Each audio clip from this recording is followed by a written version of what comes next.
No vídeo de hoje, vamos embarcar em uma fascinante jornada para explorar a relação entre ciência e fé. Nos últimos tempos, o avanço da ciência vem ocorrendo de forma extremamente acelerada, a cada dia apresentando novas descobertas. A ciência, sem dúvida, presta uma preciosa ajuda para a humanidade, mas será que o rápido progresso científico que a humanidade está vivenciando nos dias de hoje não está transgredindo de alguma forma os mandamentos da fé cristã? Até que ponto a ciência pode avançar sem que venha a transgredir os mandamentos divinos? A Bíblia nos conta que a ciência e a sabedoria nos foi dada por Deus. Em 1 Reis, capítulo 3, versículos 16 a 28, a Bíblia nos diz que Salomão, filho de Davi, havia recentemente se tornado rei de Israel.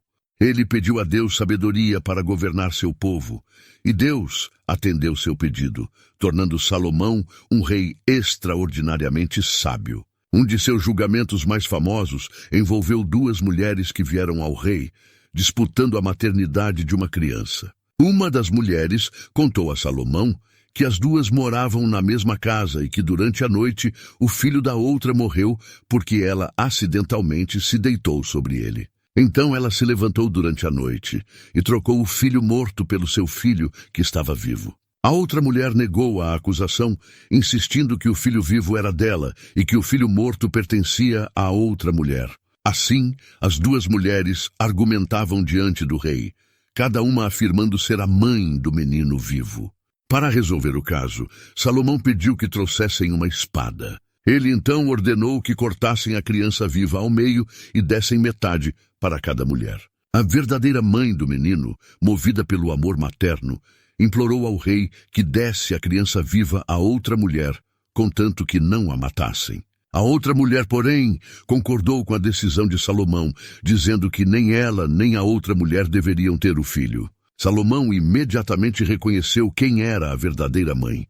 Ele ordenou que a criança não fosse dividida e que fosse entregue à mulher que preferia desistir do filho a vê-lo morto. Ela é a mãe, declarou Salomão, referindo-se à mulher que mostrou compaixão. Toda Israel ouviu falar do julgamento e ficaram impressionados com a sabedoria de Salomão. Assim como Deus deu a sabedoria a Salomão, ele também pode concedê-la a todos aqueles que lhe pedirem. A passagem de Tiago 1:5 menciona que Deus é a fonte da sabedoria e está disposto a concedê-la àqueles que a buscam. Salomão agiu de forma humilde e admitiu diante de Deus que não estava preparado o suficiente para cumprir a importante tarefa de governar seu povo, que era tão numeroso. O pedido de Salomão agradou a Deus, que o atendeu prontamente e o dotou de uma sabedoria admirável. Deus concede a sabedoria ao homem, que por sua vez promove o avanço da ciência e traz diversos benefícios para a humanidade. Entretanto, devemos lembrar que a humanidade deve explorar a ciência com ética e responsabilidade, em obediência aos limites estabelecidos pelo Criador. Atualmente, os cientistas vêm mergulhando cada vez mais a fundo no microscópico mundo da física de partículas. Na tentativa de descobrir como o universo foi criado, a ciência está caminhando em direção ao limite entre o mundo visível e o mundo invisível, buscando compreender e desvendar o mundo oculto que foi criado por Deus. Recentemente, os cientistas criaram uma poderosa máquina esmagadora de partículas chamada de colisor de hadrons. Ele é o maior e mais poderoso acelerador de partículas do mundo e está localizado na fronteira entre a Suíça e a França. O grande colisor é o resultado de uma obra de engenharia avançada projetada para colidir prótons e íons pesados a energias extremamente altas, recriando condições semelhantes às que existiam imediatamente após a grande explosão que deu origem ao universo. Os cientistas afirmam que os experimentos realizados com o grande colisor são seguros e que tudo é realizado em conformidade com os mais rigorosos protocolos de segurança. Ainda assim, podemos fazer o seguinte questionamento: será que o homem não está brincando de ser Deus ao simular as condições que deram origem ao universo e manipular forças fundamentais que ainda não compreende totalmente? Não estaria o homem praticando uma afronta a Deus, tentando desvendar o mundo invisível que pertence somente a Ele? Em Colossenses 1,16, assim está escrito: porque nele foram criadas todas as coisas que há nos céus e na terra, visíveis e invisíveis, sejam tronos, sejam dominações, sejam principados, sejam potestades. Tudo foi criado por ele e para ele. Este versículo afirma que todas as coisas visíveis e invisíveis foram criadas por Deus e para Deus, indicando que o mundo invisível pertence a ele. Em 2 Reis, capítulo 2, encontramos a história do profeta Elias, que foi levado aos céus por um redemoinho. No dia do arrebatamento de Elias, o profeta Eliseu, que era discípulo de Elias, o acompanhou até o Jordão. Logo que atravessaram o rio e antes que fosse levado por Deus, Elias disse a Eliseu: o que posso fazer em seu favor antes que eu seja tirado de você? Eliseu respondeu: dá-me porção dupla do teu espírito. Elias disse: o seu pedido é difícil. Se, porém, você me vir, quando eu for tirado de você, terá o que pediu. Do contrário, não será atendido. De repente, enquanto caminhavam e conversavam, apareceu uma carruagem de fogo puxada por cavalos de fogo que os separou, e Elias subiu aos céus em um redemoinho. Quando viu isso, Eliseu gritou: meu pai, carruagens e cavaleiros de Israel. Quando já não podia vê-lo, Eliseu agarrou as próprias vestes e as rasgou ao meio. A passagem bíblica faz referência ao mundo invisível que foi criado pelo Senhor. Elias era um poderoso profeta e sabia que o pedido de Eliseu somente poderia ser atendido por Deus. Então ele sujeitou o pedido de Eliseu à aprovação de Deus. Caso Deus permitisse que Eliseu visse o seu arrebatamento, algo que aconteceria no mundo invisível, então seu pedido seria atendido. Caso contrário, não. Deus permitiu que Eliseu visse a cena do arrebatamento. Portanto, seu pedido foi atendido, e ele passou a carregar o espírito profético de Elias, que pairava sobre ele. A passagem bíblica também é muito clara quanto ao ensinamento de Deus, de que o mundo invisível pertence somente a Ele, e apenas aqueles que tenham a sua permissão são capazes de vê-lo. E o que podemos encontrar no mundo invisível que foi criado por Deus? A Bíblia descreve várias entidades e realidades que pertencem ao mundo espiritual invisível. Nele podemos encontrar seres belos, como anjos e serafins, que são seres espirituais, criados por Deus para servir e cumprir suas ordens. A passagem de Isaías 6, 1-3, descreve os anjos serafins que estavam acima do trono de Deus. No ano em que morreu o rei Uzias, eu vi também ao Senhor assentado sobre um alto e sublime trono, e a cauda do seu manto enchia o templo. Acima dele estavam serafins. Cada um tinha 6 asas, com 2 cobriam os seus rostos, e com 2 cobriam os seus pés, e com 2 voavam. E clamavam uns aos outros, dizendo: Santo, Santo, Santo é o Senhor dos exércitos, toda a terra está cheia da sua glória. Mas não só seres belos são encontrados no mundo espiritual. A Bíblia também menciona a existência de demônios, que são seres espirituais malignos, que se opõem a Deus e sua vontade. Satanás liderou a rebelião dos anjos contra Deus nos céus e foi lançado à terra, sendo considerado como o líder supremo dos demônios. No mundo invisível, também encontramos as almas dos falecidos. As almas dos mortos existem no mundo invisível, aguardando a ressurreição e o julgamento final. Podemos confirmar essa afirmação pela passagem de Lucas 16, 19-31, que traz a parábola do rico e do Lázaro. Ela nos conta a história de um homem extremamente dotado de muitas riquezas, que se vestia de púrpura e linho fino, além de viver em grande luxo todos os dias. Um mendigo pobre, cheio de feridas, chamado Lázaro, ficava à porta do rico, desejando comer as migalhas que caíam da mesa.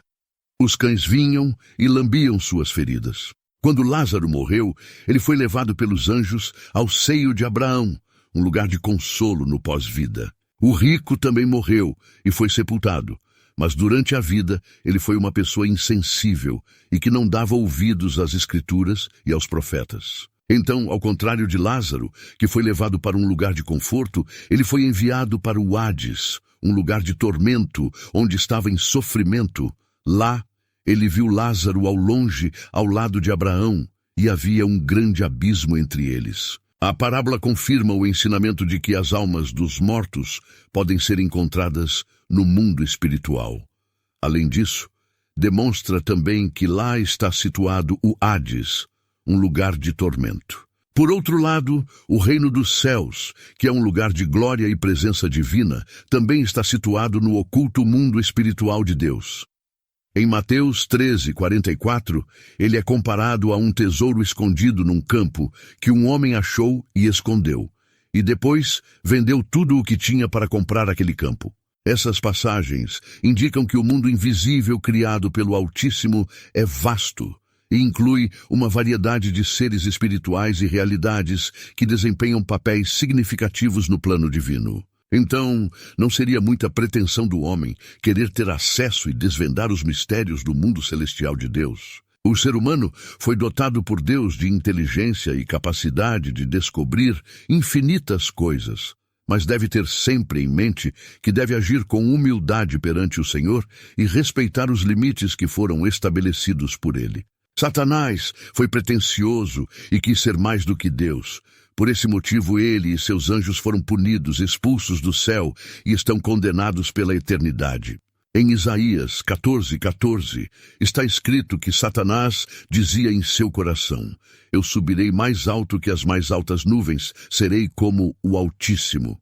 A história bíblica da Torre de Babel, encontrada no livro de Gênesis, capítulo 11, versículos 1-9, nos conta um caso onde a humanidade foi pretensiosa e quis desafiar a soberania de Deus. Após o dilúvio, os descendentes de Noé se multiplicaram e começaram a se espalhar pela terra. Naquela época, toda a humanidade falava uma única língua e tinha um vocabulário comum. As pessoas se estabeleceram numa planície na terra de Sinear, antiga Mesopotâmia, e decidiram construir uma cidade e uma torre que chegasse até os céus. O objetivo era fazer um nome para si mesmos e evitar serem dispersos pela terra. Eles usaram tijolos ao invés de pedras e betume, como argamassa. Trabalharam juntos na construção da cidade e da torre. Deus desceu para ver a cidade e a torre que os homens estavam construindo. Deus observou que com uma língua comum e essa unidade, nada do que planejassem seria impossível para eles. Para impedir seus planos e evitar que se tornassem ainda mais arrogantes, Deus decidiu confundir a língua deles, de modo que não entendessem mais uns aos outros. Deus dispersou os homens por toda a terra, interrompendo a construção da cidade e da torre. A construção da Torre de Babel representa o orgulho humano e a tentativa de alcançar o céu por seus próprios meios, desafiando a autoridade de Deus. A história mostra que a unidade humana pode ser usada tanto para o bem quanto para o mal. Quando a unidade é mal direcionada, pode levar ao orgulho e à rebelião contra Deus. A intervenção de Deus na construção da torre demonstra sua soberania sobre a criação e seus planos para a humanidade. Ele impede que os planos humanos contrários à sua vontade prosperem. A história da Torre de Babel ensina que a verdadeira unidade e realização humana devem estar alinhadas com a vontade de Deus. Agora, voltando os olhos para nossa sociedade atual, será que a humanidade não está cometendo o mesmo erro do passado ao mergulhar cada vez mais fundo na tentativa de desvendar os mistérios do reino oculto de Deus? Se o trabalho unido do ser humano pode levá-lo a obter tudo o que planeja, o que acontecerá quando estiver às portas de desvendar os segredos do mundo invisível? Será que poderá haver intervenção divina, como ocorreu no passado, na história bíblica da Torre de Babel? Como cristãos, devemos orar para que Deus ilumine a mente dos cientistas e eles trabalhem com responsabilidade ética e moral, contribuindo para um progresso científico que respeite a fé. Devemos orar para que a ciência e a fé possam coexistir de forma harmônica e assim venham enriquecer a nossa compreensão do universo e do Criador. Se você gostou do vídeo, deixe o like, inscreva-se no canal e ative o sininho de notificações para receber mais vídeos como este. Compartilhe o vídeo com amigos e familiares para que eles também possam receber este conteúdo e aprender mais sobre a palavra de Deus. Lembre-se de deixar seus comentários no campo abaixo para que todos possam apreciá-lo. Outros vídeos serão sugeridos ao final da tela. Basta clicar em algum deles para continuar nessa incrível e enriquecedora jornada pelo mundo bíblico. Obrigado por assistir. Até o próximo vídeo.